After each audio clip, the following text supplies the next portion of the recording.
அம்மாவின் ஆன்மா சும்மா விடாதுன்னு ஆரம்பித்த ஆன்மா அரசியல் வந்து தமிழ்நாட்டில் வந்து யாருக்குமே பலிக்கலை. ஆன்மா அரசியலை தான் ஓபிஎஸ் தொடங்கினாரு.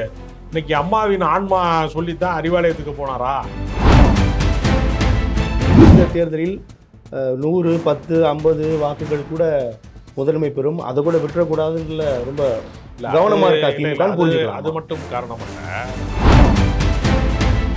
இங்கே விசிகான்னா சாதி ஒழிப்பு அரசியல், கம்யூனிஸ்ட் கட்சினா ஒரு வர்க்க அரசியல், தொழிலாளர் நலன் சார்ந்த அரசியல், பாட்டாளி மக்கள் கட்சினா ஒரு சமூக நீதி அரசியல் அப்படின்னு ஒரு அடையாளம் வர்றது மாதிரி விஜயகாந்த்னா உங்களுக்கு என்ன ஞாபகம் வரும்? பிம்ப அரசியல் தான். இன்னைக்கு விஜய் பண்ணிட்டு இருக்கிறத தான் அவர் அன்னைக்கு பண்ணியிருக்கிறாரு. கலைஞர் நினைவிடத்தையா, அண்ணா நினைவிடத்தையா, ஜெயலலிதா நினைவிடத்தையா யாரும் கோயிலா மாத்தலை.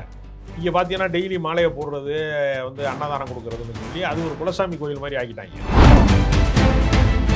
யாருமே தமிழர்கள் அல்ல அப்படின்னு யாரும் பார்த்ததே அல்ல. ஆனா நாயக்கர் மகளை நான் இடிப்பேன் என்று பேசக்கூடிய அளவிற்கு மோசமான நிலைமைக்கு சீமான் போன்றவர்களுடைய அரசியல் போனது. அதனுடைய விளைவாக அவர்கள் தங்களுக்கான அரசியல் பாதுகாப்பை தேடுகிறார்கள். அந்த அடிப்படையில் அவங்க எல்லாமே தேமுதிக கூட தேமுதிக தன்னை காப்பாற்றிக் கொள்கிறாங்க. இது கூடுதல் பலத்திற்காக அழைக்கிறாங்க. ஒரு ஆடட் தான், அவ்வளவுதான். அவங்களுக்கு லைஃபே அப்படின்னு கூட நம்ம அப்படி சொல்லலாம். கண்டிப்பா கூடுதல் பலத்திற்காக கூப்பிடுகிறார்களே தவிர தேமுதிக தன்னை தற்காத்துக் கொள்வதற்கான நல்வாய்ப்பாக இதை பயன்படுத்திக் கொண்டது நான் நினைக்கிறேன்.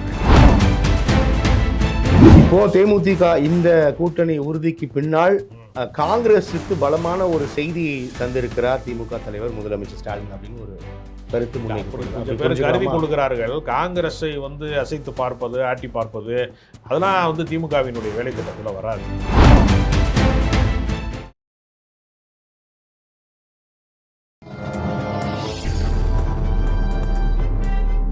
பத்திரிகை.com சொந்தங்களுக்கு கிறிஸ்டோபர் தாஸின் அன்பு வணக்கங்கள். இன்றைய சிறப்பு நேர்காணலில் நம்முடன் அரசியல் விமர்சகர் ராஜ கம்பீரன் நம்முடன் இணைந்திருக்கிறார். அவரோடு நிறைய விஷயங்கள் நம்ம பேசலாம். சார் வணக்கம். வணக்கம்.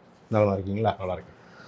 முதல் முறையாக கூட்டணி தொடர்பான விமர்சனங்களோடு சாபம்லாம் விடுறதை நம்ம பார்க்குறோம். யார் சாபம்? அவருடைய ஆன்மா விடாது, இவருடைய ஆவி விடாது அப்படின்லாம் தேமுதிக திமுக கூட்டணியில் வந்ததுக்கப்புறமா நிறைய பேர் இந்த விமர்சனங்களை முன்வைக்கிறார்கள். என்ன சார், எப்படி பார்க்கலாம்? அம்மாவின் ஆன்மா சும்மா விடாதுன்னு ஆரம்பித்த ஆன்மா அரசியல் வந்து தமிழ்நாட்டில் வந்து யாருக்குமே பலிக்கலை. ஆன்மா அரசியலை தான் ஓபிஎஸ் தொடங்கினார். இன்னைக்கு அம்மாவின் ஆன்மா சொல்லித்தான் அறிவாலயத்துக்கு போனாரா? 5 ஆண்டு கால ஆட்சி வந்து சிறந்த ஆட்சி என்று அவர் சொல்லுகிறார் என்றால் எந்த ஆன்மாவினுடைய வழிகாட்டுதலிலே ஓபிஎஸ் அதை சொல்கிறார்னு ஒரு கேள்வி இருக்குது. அப்போ ஆன்மாங்கிறதுலாம் வந்து என்னென்னா இவங்களாம் சொல்லிக்கிறது தான். ஆவி அமுதா வந்து இறந்தவர்களோட பேசுகிறாருன்னு கிளப்பி விட்டாங்க. அப்போ இறந்தவர்களோட பேசுனா இப்போ ஜெயலலிதா இப்போ என்ன நினைக்கிறாங்க, கலைஞர் என்ன நினைக்கிறாங்கன்னு கேட்டு வந்து ஆன்மா அரசியலை வந்து நம்ம பேச வேண்டியது. அதனால் இது ஒரு ஏமாற்று வேலை. ஏன்னா ஆன்மீகத்தின் பேரால் மட்டுமல்ல, ஆன்மாவின் பேராலையும் ஒரு ஏமாற்று அரசியல் தொடர்கிறது என்பதான் நம்ம பார்க்குறோம். அதை தாண்டி வந்து இன்றைக்கு வந்து தேமுதிகவினுடைய நகர்வு என்பது பல பேருக்கு வந்து அதிர்ச்சி அளித்திருக்கிறது என்று தான் சொல்லணும். உங்களுக்கு தெரியாது ஒன்றும் இல்லை. அந்த பின்னணி ஏன் அப்படின்னு பார்க்கும் பொழுது திமுகவை எதிர்ப்பதற்காக அல்லது திமுகவிற்காக தான் தேமுதிகவே ஆரம்பிக்கப்பட்டது. கேப்டன் விஜயகாந்த் அவர்கள் தன் வாழ்வின் இறுதி வரை திமுகவை எதிர்ப்பதையே தன்னுடைய லட்சியமாக கொண்டு செயல்பட்டவர். இந்த சூழலில் திமுகவோடு இவர்கள் இணக்கம் காட்டி கூட்டணிக்குள்ளும் வந்து விட்டார் அப்படின்னு தான் அதுக்கான விளக்கமும் தருகிறார். இது எப்படி நம்ம புரிஞ்சு? இது ஒரு தவறான கருத்து. ஏன்னா கலைஞர் மீது மிகுந்த பற்று கொண்டவராகத்தான் வந்து விஜயகாந்த் இருந்தார். கட்சி ஆரம்பிப்பதற்கு முன்னதாக நீங்கள் சொல்லுங்க. எப்படின்னா அவர் தலைமையில் தான் திருமணமே நடந்திருக்கிறது. மெரினா கடற்கரையில் தங்கப்பேனா வழங்கி அவருடைய திரைப்பட கலைக்காக வேண்டி அவர் வசனகர்த்தாவாக நீண்ட காலமாக கதை வசனம் எழுதிய எழுத்தாளராக அவரை கௌரவித்தவரும் கூட விஜயகாந்த் அவர்கள் தான். அதனால விஜயகாந்த் புரட்சி கலைஞர்னு பட்டம் தந்தது கலைஞர் தான் நினைக்கிறேன். I think. ஆமாம், அதாவது புரட்சி தலைவரையும் கலைஞர் கருணாநிதியையும் இணைத்து எம்ஜிஆர்ட்ட இருக்க புரட்சியில் அந்த 4 வார்த்தையும் தலைவரை தூக்கிட்டு கலைஞர் அப்படிங்கிறதையும் சேர்த்து புரட்சி கலைஞர்னா எம்ஜிஆர் கலைஞர் மீது நான் பற்று கொண்டிருக்கிறேன் என்று சொல்வதற்கான அடையாளமாகத்தான் புரட்சி கலைஞர் அப்படிங்கிற பட்டம் வழங்கப்பட்டது அவர். அதனால் அவர் கலைஞரின் தீவிர பற்றாளர். அவர் அரசியல் கட்சி தொடங்குகிற அந்த காலகட்டத்தில், தொடக்க நிலையில் 2005 காலகட்டங்களில் அவருடைய திருமண மண்டபத்தின் வந்து நெடுஞ்சாலைக்கு மிக நெருக்கத்திலே இருக்கிறது. கோயம்பேடு பகுதியில் பூந்தமல்லி அந்த அமைந்த கரையிலிருந்து வருகிற வண்டிகள் எல்லாமே அரும்பாக்கம் அமைந்த கரை வழியாக வருகிற வண்டியெல்லாம் திரும்புகிற இடம் ரொம்ப குறுகலான பாதை, இப்போதுமே குறுகலான பாதை. அதனால் அவருடைய அந்த காம்பவுண்டு பகுதியில் இருக்கக்கூடிய இடம் கொஞ்சம் நெடுஞ்சாலைத்துறைக்கு தேவைப்பட்டது. அவர்கள் அதை வந்து நெடுஞ்சாலைத்துறையில் வந்து கோவில் இருந்தாலும் மசூதி இருந்தாலும் என்ன கட்டிடங்கள் இருந்தாலும் காம்ப்ளெக்ஸ் இருந்தாலும் அதை எடுப்பாங்கங்கிறது நமக்கு தெரியும். இப்போ மெட்ரோ பணிகளுக்கு எவ்வளவு இடங்களை எடுத்திருக்கிறாங்க, ரயில்வே பணிகளுக்கு எப்படி எடுக்கிறாங்க, அது மாதிரி நெடுஞ்சாலைத்துறைக்கு நடவடிக்கை தான். அதை தான் செஞ்சாங்க. அதை இவங்க என்ன செஞ்சுட்டாங்கன்னா, திட்டமிட்டு இவர் கட்சி ஆரம்பிச்சது பிடிக்காம வந்து அதை வந்து உடைச்சிட்டாங்க அப்படிங்கிற ஒரு தோற்றத்தை உருவாக்குனாங்க. விஜயகாந்த் போன்றவர்களையும் அதை ஏறத்தாழ சுற்றி இருக்கிறவர்கள் நம்ப வைத்தார்கள். அது கோபம் அவருக்கு இருந்துச்சு. அந்த வன்மத்தின் வழியாக திமுக எதிர்ப்புங்கிற இடத்தை நோக்கி சில பேர் அழைத்து போனாங்க. ஆனால் உண்மையிலேயே வந்து அவர் திமுக எதிர்ப்பாளரான்னு கேட்டால் அது கிடையாது. அவர் ஈழ ஆதரவாக இருக்கட்டும், திராவிட இயக்க ஆதரவாக இருக்கட்டும், எல்லாவற்றிலையுமே இந்த கோட்பாடு கொண்டவர் தான். இல்லைன்னா தேசிய முற்போக்கு திராவிடர் கழகம்னு வைக்க வேண்டிய அவசியம் கிடையாதுல்ல. அப்போ திகாவினுடைய கருத்து, திராவிட இயக்கத்தின் கருத்தை அவர் உள்வாங்கியவர். அதனால் திமுக எதிர்ப்பாளர் அப்படிங்கிறதெல்லாம் வந்து தேர்தல் அரசியலுக்காக சொல்லப்பட்டது தானே தவிர கொள்கை முரண்பாடு அப்படிலாம் நம்ம சொல்ல முடியாது. அன்னைக்கு இருக்கக்கூடிய அரசியல் கட்சியில் அதிமுக திமுகன்னு நான் 2 கட்சியுமே எதுக்குறேன் அப்படின்னு சொன்னார். அதை அப்படி தான் பார்க்க முடியுமே தவிர, அப்படி பார்த்தா அதிமுக எதிராகவும் பேசியிருக்காரு. அப்போ அதெல்லாம் கணக்கில் சேராதா அப்படின்னு கேட்டால் அதிமுக கூட்டணியில் அதுக்கு பின்னாடி சேரலையா, ஜெயலலிதா பார்த்து நாக்க துருத்தினாரு அப்படின்லாம் சொன்னாங்களே, அப்புறம் அதுக்கு பின்னாடி எடப்பாடி கூட இல்லையா அப்படின்லாம் கேட்க வேண்டியிருக்கு. அதனால் அரசியலை வந்து நம்ம வந்து ஏதாவது ஒரு இடத்துல நிப்பாட்ட முடியாது. அதனால் திமுக எதிர்ப்பு என்பதெல்லாம் கிடையாது. ஒரு சந்தர்ப்பவாத அரசியல், அவங்களுக்கு ஒரு அரசியல், அவங்களுக்கு ஒரு பெரிய கொள்கை பிரகடனம்லாம் கிடையாது தேமுதிக. நீங்கள் விசிகான்னா சாதி ஒழிப்பு அரசியல், கம்யூனிஸ்ட் கட்சினா ஒரு வர்க்க அரசியல், தொழிலாளர் நலன் சார்ந்த அரசியல், பாட்டாளி மக்கள் கட்சினா ஒரு சமூக நீதி அரசியல் அப்படின்னு ஒரு அடையாளம் வர்றது மாதிரி, விஜயகாந்த்னா உங்களுக்கு என்ன ஞாபகம் வரும்? பிம்ப அரசியல் தான். இன்னைக்கு விஜய் பண்ணிட்டு இருக்கிறத தான் அவர் அன்னைக்கு பண்ணியிருக்கிறாரு. விஜய்க்கு வந்து போராட்டத்தை செய்வோம் இல்லாதவருக்கு அப்படிதான் அவங்களுடைய கொள்கை முழக்கமாக கூட வச்சோம். அதெல்லாம் துண்டு நிறுவனங்களே போடுவான். இல்ல அதுதான் சொல்றேன். இல்ல அதுதான் நீங்க சொன்னதோட தான் நானும் அட்ரஸ் பண்ண விரும்புறேன். 4 பேருக்கு சாப்பாடு வாங்கி போடுறது, அதான் நானும் அட்ரஸ் பண்ண விரும்புறேன். அரசியல் கட்சி ஆயிருமா? ஆமா. அதெல்லாம் வந்து இயன்றது ஜீவம் இல்லாதவருக்குங்கிறதெல்லாம் சாமானிய மனிதர்களே போற வழியில 4 பேருக்கு வந்து கோவில் வாசல்ல இருக்கிறவனுக்கு சாமி கும்பிட போகும்போது காசு கொடுத்துட்டு போறேன், அப்ப அவன் நம்ம தமிழ்நாட்டுக்கு முதலமைச்சர் ஆயிடுவானா? அப்படி கிடையாது. அது கோட்பாட்டு அரசியலுக்குள்ள எப்படி வரும்? அது ராஜகம்பரன் நான் எதற்காக சொல்கிறேன்னா, அப்படி நீங்கள் சொல்கிறதோடு தான் நான் அதை அட்ரஸ் பண்ண விரும்புகிறேன். கொள்கை கோட்பாடு இல்லாத ரொம்ப ஒரு எளிமையாக ஒரு சாமானியன்கான கட்சியாக தான் அவர் யோசிச்சிருந்தார். அப்படி தான் அவரும் இருந்தார் அப்படின்றது தான் நிதர்சனம். இப்போ திராவிட முன்னேற்ற கழகம் அடிக்கடி சொல்கிற வார்த்தை எங்களுடைய கொள்கை கூட்டணி அப்படின்ற போது, எந்த கொள்கையும் இல்லாத ஒரு தேமுதிகவுக்கு இவ்வளவு முக்கியத்துவம் தந்து அழைத்து வந்திருக்கிறார்கள், இழுத்து வந்திருக்கிறார்கள் அப்படின்னா நிறைய விமர்சனங்கள் தொடருது. அது எப்படி பண்ணலாம்னு கேட்குறேன். சுயமாக தனக்கென்று ஒரு தனி கொள்கை வகுத்து கொள்ளாதவர்கள் என்கிற அடிப்படையில் சொன்னனே தவிர, கொள்கைனா காப்பி பேஸ்ட் கொள்கையெல்லாம் இருக்கு. எம்ஜிஆரை ஃபாலோ பண்ணிக்கிறது, கலைஞருடைய திராவிட இயக்க அரசியலை ஃபாலோ பண்ணிக்கிறது. நீங்க காப்பி பேஸ்ட் தேசிய காப்பி பேஸ்ட் தான் இப்போ விஜய் நடத்திட்டு இருக்காரு. அதுதான் விஜயகாந்த்லாம் நடத்தினாரு. நீங்க யோசிச்சு பாருங்க, தேசியமும் திராவிடமும் எதிரெதிர் துருவமா இல்ல ஒரே ஒற்றை பாதையா, ஒரு வழி பாதையா? எதிரெதிர் துருவம் தான். ஆனா அவர் கட்சி பேரை பாருங்களேன், தேசிய முற்போக்கு திராவிடர் கழகம். நீங்க தேசியம்னா அதுக்கு கணக்கு தனி, திராவிட இயக்கம்னா நிறைய விமர்சனங்களை உருவாக்கி. ஆமா, முற்போக்குன்னா நீங்க வந்து கம்யூனிஸ்ட் இயக்கமா, எப்படி வந்து நீங்க சாதி மதத்துக்கு அப்பாற்பட்ட இயக்கமா அப்படின்னு கிடையாது. எல்லாத்தையும் கலந்து ஒரு எல்லாமே அவரு சாமி கும்பிடுவாரு, எல்லாமே நேரங்காலம்லாம் பார்த்து தான் செய்வார். அதெல்லாம் அப்ப நீங்க கலவையான, அதாவது இந்த வெகுஜன அரசியல், ஜனரஞ்சக அரசியல்ல கொள்கை பிரதானம் கிடையாது. எனக்கு பின்னாடி ஒரு கூட்டம் வருது, அதுக்கு ஒரு கொள்கை வேணும் எனக்கு, அவ்வளோதானே விஷயம். அப்படித்தான் விஜயகாந்தோடைய அரசியல் இருக்கிறார். ஆனால் அவர் என்னன்னா, அவர் ஏற்படுத்திய தாக்கம் ஒரு முதல் தேர்தலிலேயே 8.7% வாக்கு வங்கியை பெற்றார். அதற்கு அடுத்து 2006 தேர்தலில் அதை பெற்றார். அதுக்கு பின்னாடி நடந்த நாடாளுமன்ற தேர்தலிலே ஒரு 11% அருகாமையிலே வந்து வாக்கு சதவீதத்தை பெற்றார். அப்படிங்கிறப்ப 2 திராவிட கட்சிகளுமே, திமுக அதிமுக 2 கட்சிகளுமே தன் பக்கம் கூட்டணி சேர்த்து கொண்டால் தான் ஆட்சியிலே அமர முடியும் என்கிற நெருக்கடி வந்தது. அந்த 2 பேருமே முயற்சி பண்ணாங்க. பழம் நழுவி பாலிலே விழ வேண்டும்னு கலைஞர் கூட சொல்லி பார்த்தாரு. ஆனால் அந்த பக்கமாக நழுவி அது இலையில விழுந்துருச்சு, பாலில் விழுகலை, இரட்டை இலையில விழுந்துருச்சு அது நழுவி. அதனால் அந்த பக்கம் ஜெயலலிதா அவர்கள் அதை கைப்பற்றி கொண்டு ஆட்சி அதிகாரத்துக்கு வந்தாங்க. 2011 எதிர்க்கட்சி தலைவர் ஆனார். 29 எம்எல்ஏக்கள்லாம் ஜெயிச்சாங்க. ஆனால் அந்த கூட்டணி 100 நாள் கூட நீடிக்கலை. அப்போ ஏறத்தாழ அவங்களுடைய கூட்டணி என்பது வெகு விரைவில் வந்து முரண்பாட்டுக்குள்ளே வந்துருச்சு. நாக்க துருத்தினார். வந்து அவரை பற்றி ரொம்ப தரக்குறைவான விமர்சனங்களை வந்து மாறி மாறி 2 பேருமே சொன்னாங்க. அவர் சரக்கு அடிச்சுட்டு வர்றாருன்னு சொன்னாங்க, இதை ஊற்றி குடித்தான்னு அவர் கேட்டார். அப்படிலாம் ரொம்ப கீழ்த்தரமாக அரசியலுடைய பண்பாட்டு தளத்திலிருந்து கீழே இறங்குச்சு அந்த அரசியல். அதுக்கு பின்னாடி அதிமுகவுக்கும் அவங்களுக்குமான உரசலில் வந்து ஜெயலலிதா என்ன பண்ணிட்டாங்கன்னா, தன்னை எதிர்த்தவர்களை வேட்டையாடுவது அவருடைய வழக்கம். அந்த வகையில் அவருடைய கட்சிக்காரர்களை எல்லாம் தன் பக்கம் ஈர்த்து தன் கட்சிக்குள்ளே சேர்த்தார்கள். அப்புறம் மக்கள் நல கூட்டணிக்கு அவர் போனார். போனதுக்கு பின்னாடி என்ன நடந்துச்சு நம்ம எல்லாருக்குமே தெரியும். அவர் எம்எல்ஏ கூட ஆகலை. அந்த கட்சி பெரிய பின்னடைவுக்கு போயிருச்சு. போன சட்டமன்ற தேர்தலில் வெறுமனே 0.5% கூட பெறலை. இப்போ வந்து நாடாளுமன்ற தேர்தலில் வந்து விஜய் பிரபாகரன் வெற்றி பெற்றுவார், வந்து விஜயகாந்தோடைய அனுதாப அலையில் வெற்றி பெற்றுவார்னு ஒரு கணக்கு போட்டு பார்த்தாங்க. அது 4000 ஓட்டில் மாணிக்க தாகூர் தோற்று போயிட்டார்.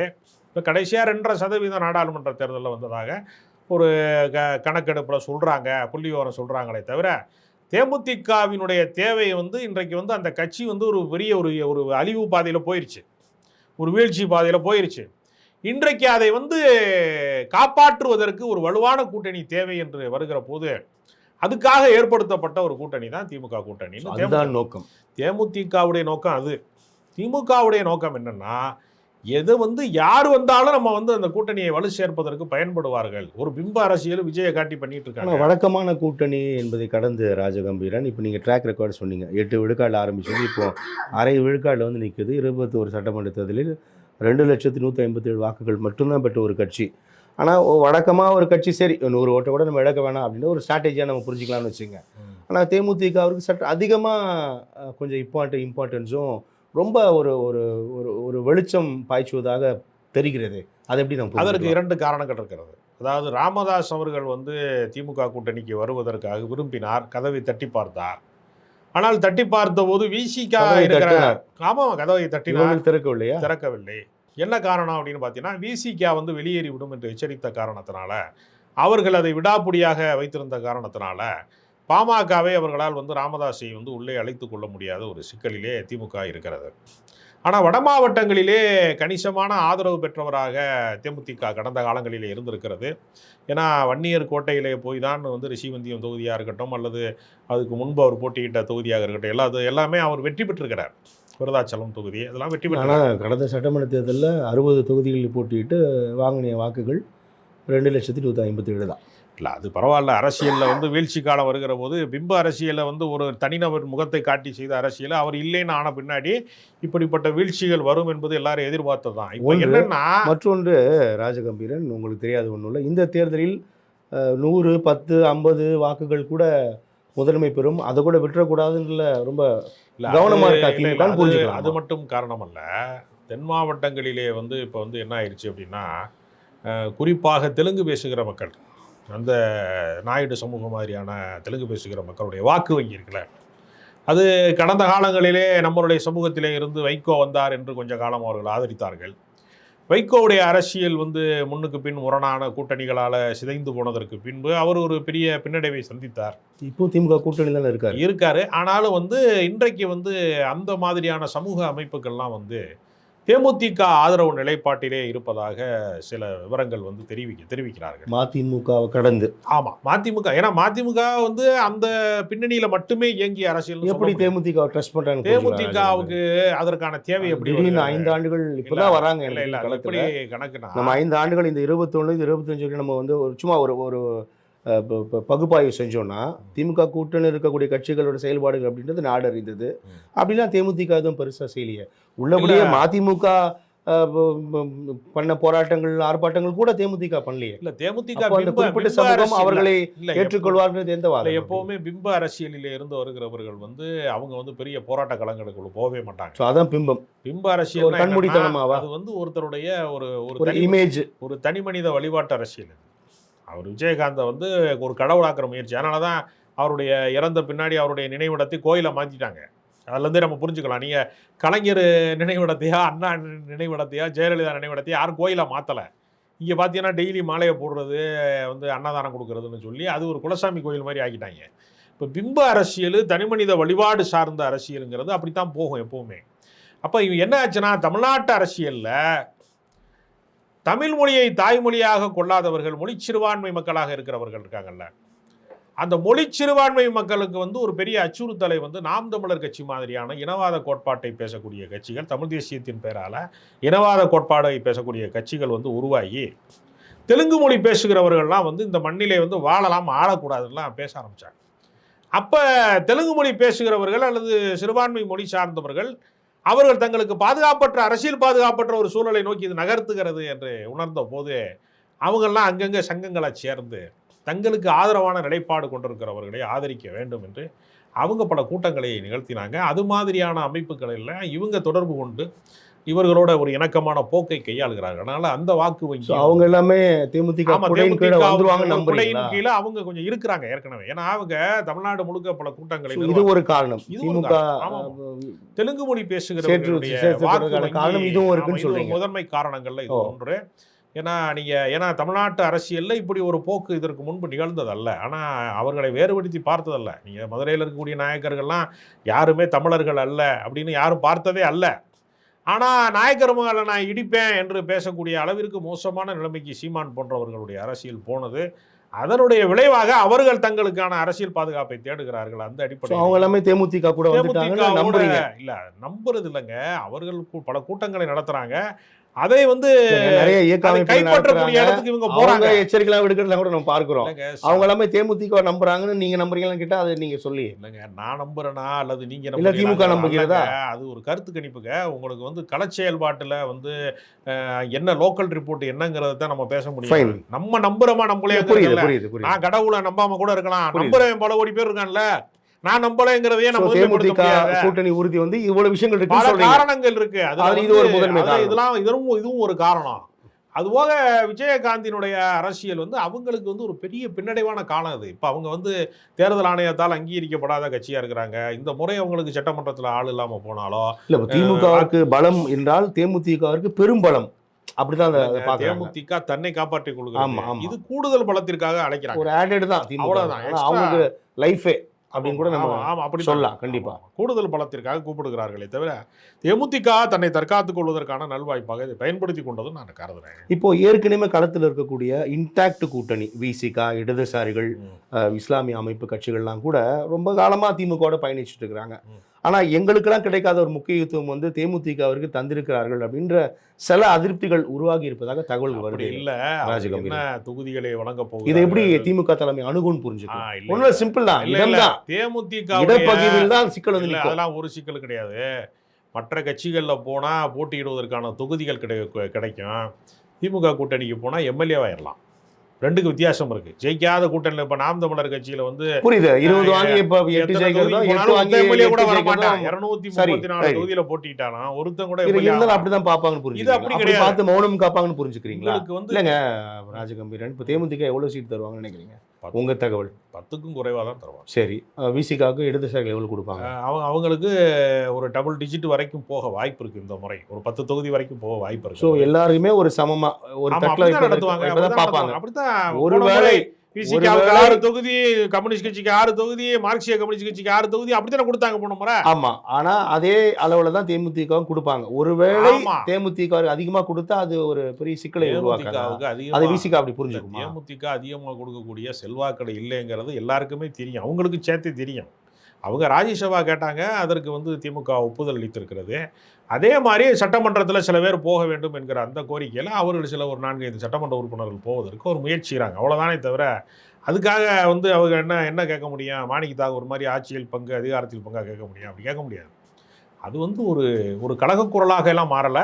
ஃபைன். இப்போ தேமுதிக இந்த கூட்டணி உறுதிக்கு பின்னால் காங்கிரஸுக்கு பலமான ஒரு செய்தியை தந்திருக்கிறார் திமுக தலைவர் முதலமைச்சர் ஸ்டாலின் அப்படின்னு ஒரு கருத்து முன்வைக்கப்படுது. கொஞ்சம் பேர் கருதி கொள்கிறார்கள். காங்கிரஸை அசைத்து பார்ப்பது, ஆட்டி பார்ப்பது அதெல்லாம் திமுகவினுடைய வேலை திட்டத்தில் வராது. நீங்க பல பேர் லாஜிக்கலா தேமுதிக ஒரு இடம் 8, 10, 6 அந்த இடம் காங்கிரஸ்க்கு குறைந்த இடம் அல்லவா? விஜய் அப்படி ஒரு லாஜிக் கூட இல்லையா? மாணிக் தாகூர்ட்ட விஜய பிரபாகரன் தோத்தாரு. இப்ப விஜய பிரபாகரனை திமுக ஆதரிச்சிருந்துச்சுன்னா அவர் தான் எம்பி ஆயிருப்பாரு அப்படின்னுங்கிற உரையாடல் நடக்குது. ஆனா அது நோக்கம் அல்ல. தேசிய அளவுல, இந்திய அளவுல மதச்சார்பற்ற கொள்கை என்கிற ஒரு கொள்கை நிலை பெற வேண்டும் என்றால் அது திமுகவினுடைய கொள்கையாக இருக்கிறது. காங்கிரஸ் சட்டமன்ற தேர்தல் எந்த கொள்கையா இருந்தாலும் திருப்பரங்குன்றத்துக்குள்ள கலவர சங்கிகள் உள்ள வரும்போது தடுப்பதற்கு அந்த மதச்சார்பற்ற கொள்கையை திமுக கையில் எடுக்கிறது. அதனால இது மாநில அரசியலா மத்திய அரசியலா என்பது அல்ல. தமிழ்நாட்டினுடைய நல்லிணக்கம் சீர்குலைக்கப்படுவதற்கு சில சக்திகள் முயற்சி செய்கிற போது அந்த பாஜகவை இந்திய அளவிலே எதிர்ப்பதற்கான நிலைப்பாடு கொண்டிருக்கிற கட்சியாக காங்கிரஸ் இருக்கும் பட்சத்தில் எனக்கு அரசியலை கடந்து ராகுல் காந்தியோடு ஒரு புரிந்துணர்வு இருக்கிறது, ஒரு சகோதரனாக நான் பாவிக்கிறேன் அப்படின்னு அதை தாண்டி ஒரு நேசம் எனக்கு இருக்கிறது என்று முதலமைச்சர் சொல்கிறார். அதனால் இந்த கூட்டணியை வந்து சில பேர் விமர்சிக்கிறார்கள் என்பதனாலேயோ, சில பேர் வேண்டுமென்றே வம்புழுக்கிறார்கள் என்பதனாலேயோ, பிரவீன் சக்கரவர்த்தி மாதிரி சில பேர் மாற்று கருத்துக்களை முன்வைக்கிறார்கள் என்பதனால மட்டுமே இந்த கூட்டணி உடைந்து விடாது. ஏன்னால் அதிகாரப்பூர்வமான அரசியலில் வந்து யார் தலைமை வகிக்கிறார்களோ, அது வந்து தேசிய அளவிலே வந்து மல்லிகார்ஜுன கார்கே, ராகுல் காந்தி, சோனியா போன்றவர்களாக இருக்கலாம். மாநில அளவிலே செல்வ பெருந்தகை மாதிரியான தலைவர் எல்லாருமே வந்து திமுகவோடு செல்வதுதான் சிறந்தது என்று மூத்த தலைவர்கள் எல்லாரும் விரும்புகிறாங்க என்பதில் முதலமைச்சர் திமுக தலைவர் கவனமாக இருக்கிறார். ஆனால் காங்கிரஸ் அந்த கவனத்தோடு இதை கையாளுகிறதா அப்படின்றது கேள்வியாக இருக்கு. இல்லைங்க, காங்கிரஸ் இந்த நேரத்தில் தானே உரிமைக்கு வர முடியும். தேர்தல் முடிஞ்ச முன்னாடி போய் நான் அப்படி இருந்திருக்கலாம். தொகுதி பங்கீடு, இடப்பங்கீடு என்பது புரிந்து கொள்ள முடிகிறது. அது ரொம்ப வரை கூடுதல் சீட்டுன்றது என்டையர்லி டிஃப்ரெண்டாக இருக்கு. அப்படி கிடையாது. விமர்சனம் என்பது முன்னாடிலாம் இவ்வளவு ஊடக வலிமை கிடையாது. அதனால விமர்சனம் வந்து பலவாறு விவாதிக்கப்படுகிறது. முன்னாடி பிரிண்ட் மீடியா மட்டும்தான் மீடியாவாக இருந்துச்சு, தொலைக்காட்சிகளே மிக குறைவாக இருந்துச்சு. இப்போ தொலைக்காட்சியை தாண்டி சோசியல் மீடியா ஆதிக்கம் செலுத்துகிறது. அதனால் இந்த செய்திகள் வைரலாக்கப்படுகிறது. அப்படி பார்க்கலாமே தவிர இது எல்லா காலத்துலேயுமே உள்ளதான். காங்கிரஸ் சண்டை போடாமல் அல்லது உரிமை கோராமல் எல்லா இடத்துலையுமே கிடையாது. கல்யாண வீட்டுக்கு போனீங்கன்னா நான் மாப்பிள்ளை வீட்டுக்காரன் என்னை முதல்ல கவனிக்கல அப்படின்னு சண்டை போடுறாங்களா, அதெல்லாம் வந்து பகையிலாச்சேரும். அது கிடையாது. அது உரிமை போராட்டம். நான் தான் முதன்மையான ஆள், ஏன்னா முக்கியமான ஆள் நான் தான், விஐபி நான் தான் காட்டிக்கிற முயற்சி தான். அது மாதிரி ஒரு கட்சி தன்னுடைய வளர்ச்சிக்கு வந்து கூடுதல் சட்டமன்ற உறுப்பினர்களை பெற வேண்டும் என்று ஆசைப்படுவது ஒரு இயற்கையான ஒன்று தான். அதை மீறி கொஞ்சம் பேர் வரம்பு மீறி பேசுகிறாங்க அப்படிங்கிறத திமுக பார்த்து கொண்டே இருக்கிறது. அதுக்காக திமுக தெளிவாக சொல்லிட்டாரு. ஸ்டாலின் அவர்கள் வந்து தமிழ்நாட்டின் முதலமைச்சர் தெளிவாக சொல்லிட்டாரு, ஆட்சியில் பங்கு அதிகாரத்தில் பங்குலாம் தமிழ்நாட்டுக்கு எடுபடாது.